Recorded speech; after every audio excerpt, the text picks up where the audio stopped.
Hello, this is Matt on the Moon Lambo channel, and I have 3 stories to share with you in this very latest Moon Lambo Hot Jam. Starting with this one from Cointelegraph. Galaxy Ripple CEOs lent $160 million to MoonPay for Trump token launch. Now, this is just kind of wild stuff, especially if you're aware of exactly what happened market-wise in the days after this thing was launched. My God. So we'll start with that one. Then there's also this one here. This is a follow-up to a story I was sharing yesterday. Something actually might happen today, though. That's right. So yesterday, Wednesday, I shared a story on this topic, but we could see a development today. Here's a post from Crypto Briefing. SEC may acknowledge Grayscale XRP ETF filing as early as tomorrow. And again, they say tomorrow because they wrote it yesterday, but they're referencing today, Thursday, the 13th. Now, this is interesting because if this happens, I'll be watching to see if XRP markets respond on a global scale, because we're in a bull run, folks. People respond to things. They just do. Then we have this from you today. Ripple CEO congratulates CFTC chair nominee. Okay, this is good omen. So we'll talk about who the CFTC chair is, but suffice it to say, somebody who's pro-crypto. So makes you wonder exactly what this whole crypto world is going to look like, even just a little bit further into the year, because it's a virtual certainty that we're going to get a pro-crypto SEC chair, by the way, and there's a good chance it is going to be Paul Atkins. A lot of people are optimistic that he is the one that will get approved for this, but does that even matter, or is this actually the guy that's going to matter more? Because the big question you should be asking yourself is, because we're so focused on who's going to be replacing that asshat prick Gensler as SEC chair, but is that even the position that most matters to crypto? Do we believe that under this administration, when it's all said and done, it's going to be the SEC that has control over crypto? Maybe not. Hope not. But before going further, I do want to be clear. I do not have a financial background of any kind. I am not offering financial advice, and you definitely should not buy or sell anything because of anything I say or write. I'm just an enthusiast who enjoys making YouTube videos about crypto-related topics, but just as a hobby and just for fun. All right, into this first story. This is something I never would have guessed, but it's so wild. We had a little bit of a liquidity issue here, it seems. Keith Grossman, president of enterprise at MoonPay, revealed that Mike Novogratz, CEO of Galaxy Digital, and Brad Garlinghouse, CEO of Ripple, lent the platform $160 million to help meet user demand for Trump-themed meme coins. According to Grossman, the fiat-to-crypto on-ramp platform was overwhelmed by the demand for the official Trump and Melania meme coins, which both launched the weekend ahead of the January 20th inauguration. During a recent interview on the When Shift Happens podcast, the executive said the platform had 750,000 registrations during the weekend. That's crazy. The weekend of the meme coin launch. The demand was the equivalent of a distributed denial of service attack, DDoS attack, on MoonPay server. That's how intense the legitimate demand was, that it was equivalent to if there was a DDoS attack designed with nefarious intent. That's how intense the demand was. That is buck wild, folks. Anyway, piece continues. The volumes were just gigantic. All of the liquidity that we used to sort of buy the crypto to sell the crypto, was locked in BlackRock accounts in a traditional finance. And it's Saturday of a holiday weekend during the inauguration. So we have no access to our capital. All of the reserves that we have are dwindling really fast, Grossman shared. And so there you go. It was a liquidity issue. Oh my God. And see, this is why we're slowly, and this is just one example, but why it's a good thing we're slowly replacing certain aspects of the traditional financial system here. Closed on the weekend? It's the year 2025. Don't close your little bitch asses on the weekend? No. And this is why TapJets, this is an aside, this is why TapJets is very thrilled that crypto exists. That name might sound familiar if you've been around a few years. They're one of the companies that filed an amicus brief in the SEC v. Ripple lawsuit. And they're a company that charters private jets. And so you can basically you don't have to own a jet. You literally just, if you want to fly, you send them your $60,000 Or actually, you know what I remember? So I believe that domestic flights, some of them were like upwards of 60 grand, and then some international ones were like literally $300,000. And so fine, you can call it a rich people problem, but the point is it is a real problem. So if you wanted to fly somewhere, you needed to plan it well in advance. But if it's Friday night and you wanted to go to wherever the hell, tough. Like you literally just can't. Except for now you can by using crypto because you have flows 24/7, 365. But before crypto, the private jet industry, like there was no solution to this problem. There really wasn't. And they use XRP for this. TapJets does. That's the reason they filed the amicus brief anyway here. And so here you have, because traditional, legacy finance just closed on the weekends. Too bad, so sad. Well, it's not going to be like that in the future, folks. Anyway, piece continues though. According to Grossman, Novogratz lent MoonPay $100 million, while Garlinghouse provided an additional $60 million. MoonPay accessed its BlackRock accounts on January 21st and back-paid the funds, the executive said. Official Trump surged to a market capitalization of nearly $9 billion and reached a fully diluted value of over $70 billion one day after launching, highlighting the popularity of the asset class and drawing debate over political ethics. And it is pretty wild. So now the market cap for official Trump anyway, it's currently, according to Live Coin Watch, $3 billion. But you can see, going back to the beginning of time for this particular coin, this is the real one. Yeah. Quick move to the upside. And according to Live Coin Watch, it was $37 billion market cap. It's just come down since then. And I won't be surprised if, we do at some point see a new all-time high for this thing. We're still in bull season anyway. It's currently we're $16.76.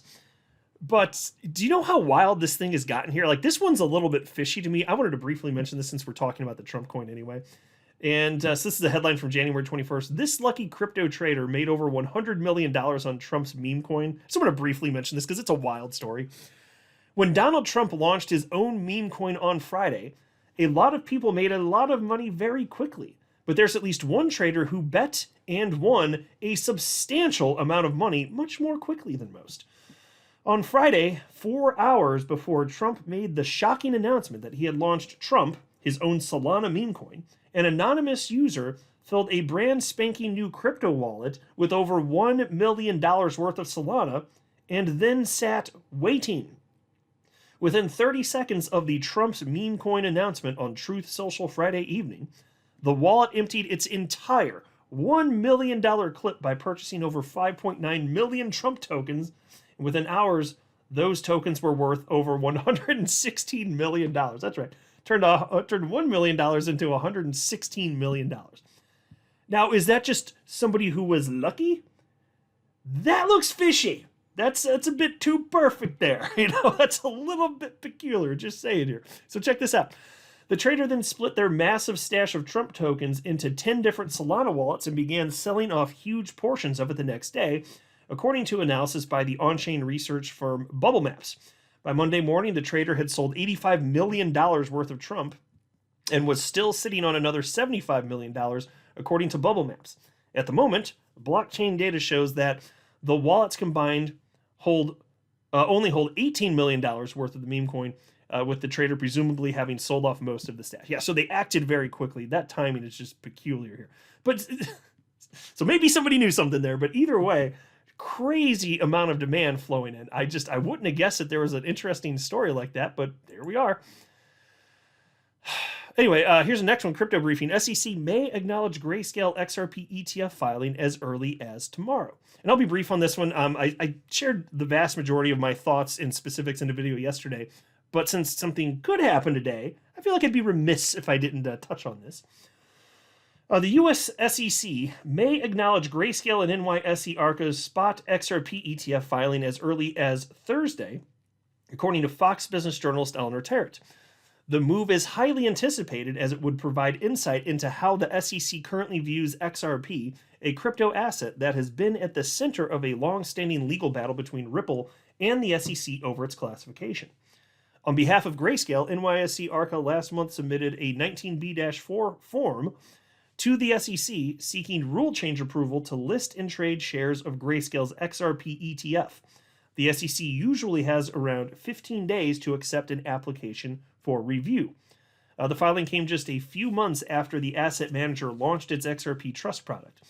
By the time the Grayscale XRP Trust hit the market, the legal battle between the SEC and Ripple approached the finish line. A court ruling in August determined that XRP tokens were not securities when sold to retail investors on exchanges, but were securities when sold to institutions, resulted in a $125 million fine for Ripple. Okay, that's messy. That's not quite the truth, but I feel like I digress too much if I correct all that. I've talked about it so much on my channel. It's just not quite precise, but I'll just move on. It does bug me that I just had to read that, though. Anyway, the SEC has appealed the case's ruling, and Ripple is fighting back. The case has since been extended and moved into Court of Appeals for Second Circuit. And Ripple has requested since April 16th, 2025 deadline to file its response brief. So here you can see what they're referencing from Fox Business journalist Eleanor Terrett. She wrote, as per this very helpful table from James Seifert and Eric Balkunas, we could see the SEC acknowledge Grayscale's XRP spot ETF filing as early as Thursday, that would be today, February 13th, if indeed it chooses to acknowledge it. The SEC usually has around 15 days to acknowledge a 19B-4 filing, and Grayscale filed their conversion application on January 30th. Either way, it should give us a good idea of how the current SEC commission is thinking about XRP. Okay, so that's why it's interesting. It's not that, just to be clear, in case anybody was misunderstanding the purpose of this, discussing this even, you're not getting an approval of the ETF today. That's how it's happening. But how is the thing going to be treated? Now, I feel nothing but optimistic, so whether there is some sort of acknowledgement today or not, I still think you're going to get an XRP ETF approved probably this year. Probably multiple XRP ETFs approved this year. And I say that confidently because of the way the election went down. Otherwise, I wouldn't be as confident. Although this might be even more important. Here's the next story. Ripple CEO congratulates CFTC chair nominee. And I think they covered it pretty well here actually on FUDdesk, aka CoinDesk. Here's what they wrote. Brian Quintens, a one-time commissioner with the Commodity Futures Trading Commission, CFTC, and Andreessen Horowitz's A16Z head of policy, will be Donald Trump's choice to run the federal commodities regulator. Quintens previously served with the regulator between 2017 and 2021, where he organized the Technology Advisory Committee. During his time as commissioner, he said a self-regulatory organization specific to the crypto industry could help oversee companies. And so he's obviously very pro-crypto here. And this is interesting to me because this firm, we'll see how things unfold there. There are still some question marks here, but the CFTC might have much more power over crypto than the SEC moving forward. In fact, so here's a post from attorney Jeremy Hogan of the XRP community. He said, the head of the CFTC will eventually likely be more important to the crypto space than the head of the SEC. And Brian Quintens is a solid A. Maybe an A+, but I never give A+, when gave A+ when I was teaching either. So there you go. Here's what Brad Garlinghouse had to say about this. The CFTC plays a vital role in making sure the U.S. has the most robust capital markets in the world. Congrats, Brian Quintens, on your nomination for CFTC chair. So sounds like that would be a great pick. And they're just, I mean, the entire space is replete with examples of people lauding this decision. So should this indeed, should ultimately get approval here, probably good. And especially, I think Attorney Hogan's right, frankly. So especially considering that the CFTC is likely to have much more power over our financial well-being than the SEC, probably a really good thing. I'm just saying. I'm not a financial advisor. You should not buy or sell anything because of anything I say or write. That would be a very, very, very bad idea. Until next time, to the moon, Lambo.